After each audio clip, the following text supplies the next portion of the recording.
तमाम सोचने वालों को, सीखने वालों को, ढूंढने वालों को मेरा सलाम। 3 फ़रवरी 2025 आज मार्केट के अंदर गैप लगे हुए हैं। गोल्ड को देखें 300 पॉइंट गिर चुका है। क्रिप्टो को देखें, क्रिप्टो $1 लाख से $91,000 पे यानी $9,000 की BTC के अंदर डाउन मूव आ चुके हैं। इथेरियम 3500 से 2500 पे आ गया है। अगर आप यूरो USD GBP USD को देखें, वहाँ भी 150-200 पिप मूव हो चुकी है। ये जो ड्रॉप हुआ है इसको आप फॉरेक्स लाइव खोलेंगे, मज़ीद जो एक्सपर्ट हैं वो कह रहे हैं कि ये ब्लड बाथ है, या इसे यूँ कहें ये बेरिश कोलैप्स हो गया, या इसको यूँ कहें कि ये टैरिफ के इम्पैक्ट आने लगे। टैरिफ को समझना पड़ेगा, इस ब्लड बाथ, इस टर्मिनोलॉजी को समझना पड़ेगा, तभी आप इस पूरी मेरी जो थीम है इस वीडियो की थीम को समझेंगे कि असल में फॉरेक्स मार्केट अब पहले जैसी नहीं रही। मैं पिछले काफ़ी टाइम से कहता आ रहा हूँ कि वो ये जो फाइनेंशियल मार्केट है ये अपने आप में एक कम्प्लेक्स स्ट्रक्चर है। इसको AI इतना कुछ आने के बावजूद भी ये मार्केट जो है अभी तक कंट्रोलेबल नहीं रही, और ना ये कभी हो सकती है, क्योंकि इसमें और मतलब अब ये मेरा टॉपिक नहीं है।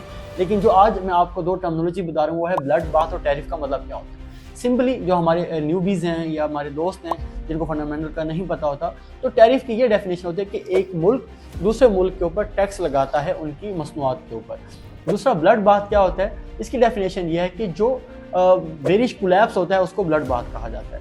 ट्रंप के आने से, ट्रंप अगर यूरोप को पे टैरिफ लगाता है, चाइना पे टैरिफ लगाता है, कनाडा में टैरिफ लगाता है, तो ऐसे केस में घबराने की ज़रूरत नहीं है, बल्कि यहाँ एक अपॉर्चुनिटीज़ आएंगी। एक अच्छा ट्रेडर, एक समझदार सेल्फ लर्नर जो है वो इस चीज़ को समझेगा कि ये जब भी सेंटिमेंट ट्रिगर होता है तब 2 सबसे बेस्ट अपॉर्चुनिटीज़ होती हैं। वो कौन सी अपॉर्चुनिटीज़ होती हैं? वो है गोल्ड की और जापानी येन की। लेकिन आपने ये जहन में रखना है कि इस टाइम जिसके अंदर भी जिस पेयर के अंदर USA है, डॉलर इंडेक्स है, उससे अभी दूर रहें। क्यों? क्योंकि अगर आपका टेक्निकली सारी सेटअप वो बिल्कुल अच्छे चल रहे हैं, ट्रंप की एक ट्वीट ने आपकी सारी की सारी जो टेक्निकल स्ट्रेटजी है उसको कोलैप्स कर देना है। तो ऐसे केस में आपको जो बचाएगा वो आपकी अवेयरनेस है। आपने क्या करना है, इंफॉर्मेशन को काबू में रखना है। इस इंफॉर्मेशन को आपने अपना हथियार बनाना है। आपके सामने फॉरेक्स लाइव और ट्रंप का ट्विटर अकाउंट और इस तरह से forex live, forex factory open हो, वहाँ से आपको और financialjuice.com भी, तो आप इस तरह से इस पूरे फैब में अच्छा ट्रेड कर पाएंगे। अब अपॉर्चुनिटीज़ क्या हैं? अगर आप देखें 2018-2019 में भी ये चीज़ हो चुकी है, लेकिन इतना ब्लड बाथ नहीं था, इतनी कोलैप्स नहीं थी जितना अब होने लगी है।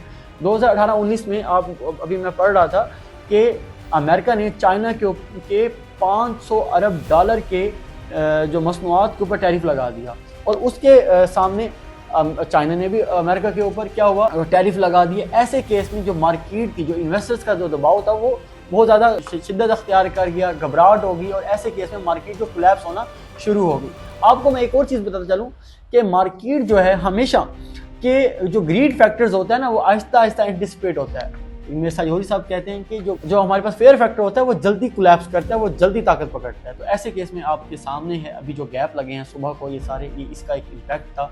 ऐसे केस में अपॉर्चुनिटीज़ क्या बनती हैं और इसमें प्रिकॉशंस क्या हैं। अब आखिर में मैं बताता हूँ अपॉर्चुनिटीज़ क्या हैं।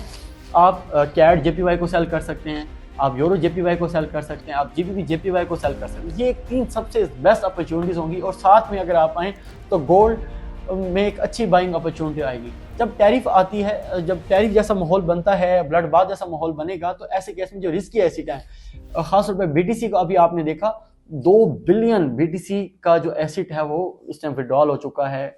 2 बिलियन जो है, जो वॉल्यूम था BTC का इस क्रिप्टो मार्केट का, कम हो चुका है। ऐसे केस में आपको अभी क्रिप्टो से भी दूर रहना है। सबसे बेस्ट पेयर जापानी येन पेयर्स हैं, और गोल्ड सबसे अच्छी बाइंग अपॉर्चुनिटीज होगी। ये 2-4 बातें आपके साथ करनी थी।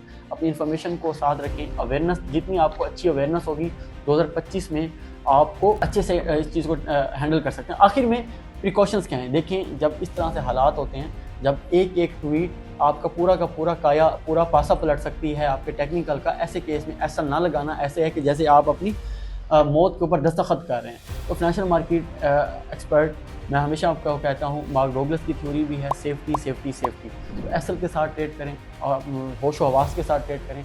नई मार्केट समझ आ रही, मार्केट से दूर रहें, और मज़ीद ऐसी इन्फॉर्मेशन के लिए मेरे चैनल ट्रेडिंग विद आसिम को सब्सक्राइब करें, ताकि आप टाइमली इन्फॉर्मेशन और टाइमली अपडेट देख सकें।